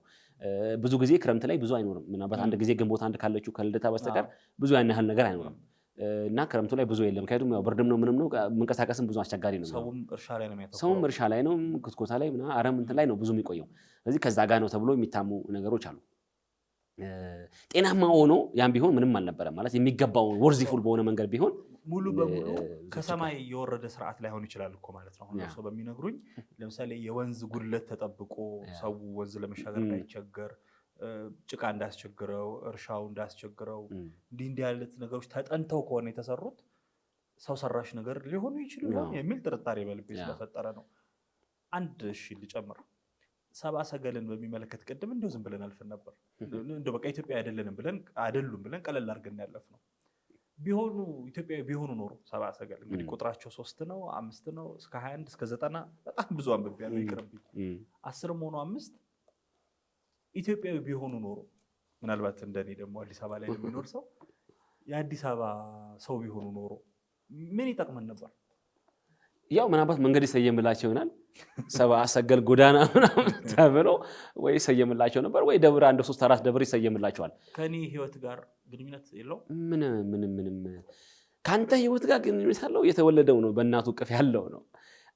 ሰይጣን ሁሉ ጊዜ በነገራችን ላይ ኢየሱስን እንዳታይ አያደርግህም፣ አትየው አይልህም። ግን ያደበዝዘዋል። ቀዩን መስመር ደማቁን መስመር ያደበዝዘዋል። በምን በማይመለከታቸው ሰዎች ያደበዝዘዋል። አሁን ሰብአ ሰገል ኢትዮጵያዊ ብቻ አይሆኑ፣ ያንተ ቤተ ዘመድ ወንድሞችና እህቶች ይሆኑ። ምንም እንደው በጣም አቅርበ ነው እናምጣውና አንድ ቤት ደጉ ከነዚህ ሰዎች ጋር ከጥበብ ሰዎች ጋር ከነዚህ ሰዎች ምናምን ልትማር የምትችለው የጥበብን ዕውቀትና የጥበብን የአኗኗር ስርዓት ትማር ይሆናል እንጂ ከዘላለም ህይወትና ከመዳን ጋራ የአንድ ሀገርነት ልጅነት የቤተሰባዊነት የወንዜ ልጅነት አንድ ቋንቋ ተናጋሪነት ምንም ፋይዳ የለውም። እንደ ጌታ ኢየሱስ እኮ ምናልባት እንግዲህ እሱ አምላክ ነው ከሰማይ የመጣ ነው፣ ግን አይሁድ ሆኖ እንዲህ በእስራኤል ነገር ውስጥ ስላል አልፏ ብለን ብናስብ ወንድሞቹ የሆኑትን እኮ ሰዎች እኮ እናንተ የተለሰነ መቃብር ናችሁ ግብዞች እያለ እኮ ይወቅሳቸው ነበር። አየህ በስጋ ዝምድና በወንዜነት በቋንቋ ተናጋሪነት መንፈሳዊ ዓለም አይገመገምም አይመዘንም። እና ግን እንዳለመታደል ሆኖ ሁሉን የኛ የማድረግ ግን ስሜት አለን እኛ። እንደው እኛ ሀገር እንኳን መጥቶ ባለ መጽሐፍ ቅዱስ በግልጽ ስለማይነግረን ለማለት እንኳን ባንፈልግ ቢያንስ አንድ ጊዜ እግራቸውን አመተን እኮ እናስረግጣለን እኮ ኢትዮጵያን እኮ ያረገጠ እኮ ቅዱስ የለም። እንደ አንዳንዱ እኮ የሞተው ሁላ እኮ እዚህ እኮ ነው። አንዳንዱ የተወለደው ሁላ እኮ እዚህ ነው እኮ። እንደ ኖህ እኮ የኖህ ሚስት እኮ መታይከል የምትባለው ሴት እኮ እዚህ ደንቢያ ነው ምናምን ነው ጭልጋ ነች ያረፈችው ነው። መቃብሯም አለ ይላሉ። መቃብራቸው ላይ የበቀለ ዋርካ አለ አሁን ድረስ ጸሎት ይደረግበታል። ይሄን ፍስሐ ያዜ ካሳ መጽሐፍ ላይ ነው ያነበብኩት። ፍስሐ ያዜ ብዙ እንትን ነው አሁን ማለት ቤተክርስቲያን የምትወቀስበት አይደለም፣ የግለሰብ መጽሐፍ ነው። ግን የግለሰብ መጽሐፍ ዝም ብሎ የተጻፈ ነገር አለ። ቢያንስ የሆነ አንድ ድርሰት አግኝቷል ሰውዬ፣ ዝም ብሎ የሚጽፈው ነገር አለ። ብዙ ድርሰቱ እኮ እኛ ጋር እረዳለሁ። ያልወጣ ነገር እኮ አለ። አሁንም እኮ ገና አልወጣ አለ። አሁን እኛ እኮ የምንቃወማቸው መጽሐፎች እኮ አደባባይ ላይ ወጥተን እኮ ነው። አደባባይ ያሉት እኮ ገና እኮ ጫካ ውስጥ የሆነ የዋሻ ስንጥቃት ውስጥ ቁጭ ብሎ እኮ የጻፈ ያለ ብዙ እኮ አለ። አይ በየገዳማቱም እኔ እንግዲህ እግዚአብሔር እድል ሰጥቶኝ በርካታ ገዳማትን የማየት እድል ገጥሞኛል ከልጅነቴ ጀምሮ። በእርግጥ ያንን እግዚአብሔርን አመሰግናለሁ። በየገዳማቱ በምንሄድበት ተጠብቀው ያሉ ገድላትን ድርሳናትን ለማሳተም እንቅስቃሴ እንዳለ አውቃለሁ። በየስፍራው ገና ብዙ ያላነበብናቸው ገድላት ድርሳናት አሉ። እንግዲህ የያዙት መልእክት ምንድነው? እሱ ሌላ ጥያቄ ሆኖ ማለት ነው። መጻፍ እንኳን አያስፈልገው። የህትመት ብርሃን ሲያገኙ ምን ሰማቸው ብዙ ይኖራሉ።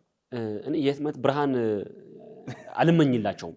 ይቅርታ አድርግልኝና አልመኝል ያሉትን እንኳን እግዚአብሔር አምላክ ከህዝባችን አይምሮ ላይ እንዲጠርገው ነው እኔ የምጸልየው። ያሉትን ምናምንቴ የሆኑ ከንቱ ጽፎችን ከንቱ ሐሳብ ያዘሉ ጽፎችን እግዚአብሔር ከህዝባችን ልብ እንዳይጠፋ ነው የምንጸልየው። ጭራሽ እነዚህ ታትመው እንዴ ለልጆቼ ለኔ ወደፊት ሞላቸው ልጆች እኮ እንደኔ ሊከራከሩ እኮ ነው።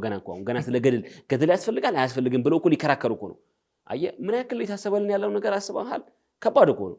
እኔ አባቴ ተከራክሩ እንደገና እኔ በዚህ በራሴ ዘመን ላይ እድሜን ሁሉ ስከራከር ገና ሞልዶም ልጅ ገና ሊከራከር እኮ ነው። አየህ የሆነ ጫካ ውስጥ ተቀምጦ የሆነ ግራር ስር ተቀምጦ የሆነ የአለ ስንጥቃት ውስጥ እኮ ተቀምጦ እኮ የከተበ ያለ እኮ ብዙ እኮ ደብተራ እኮ አለ።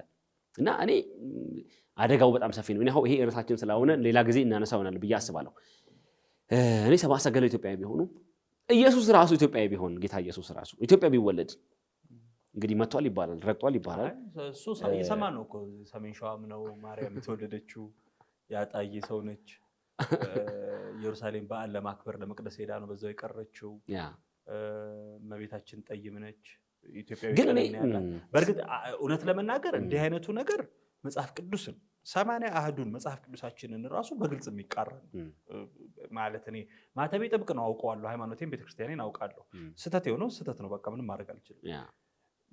እንዲህ አይነቱ ነገር አንደኛ ረብ የለውም፣ ምንም ጥቅም የለውም። እመቤታችን ንጽሕተ ንጹሐን የኢየሱስ ክርስቶስ የጌታችን እናት መሆኗ ነው እንጂ ክብሯ ኢትዮጵያዊ ነች።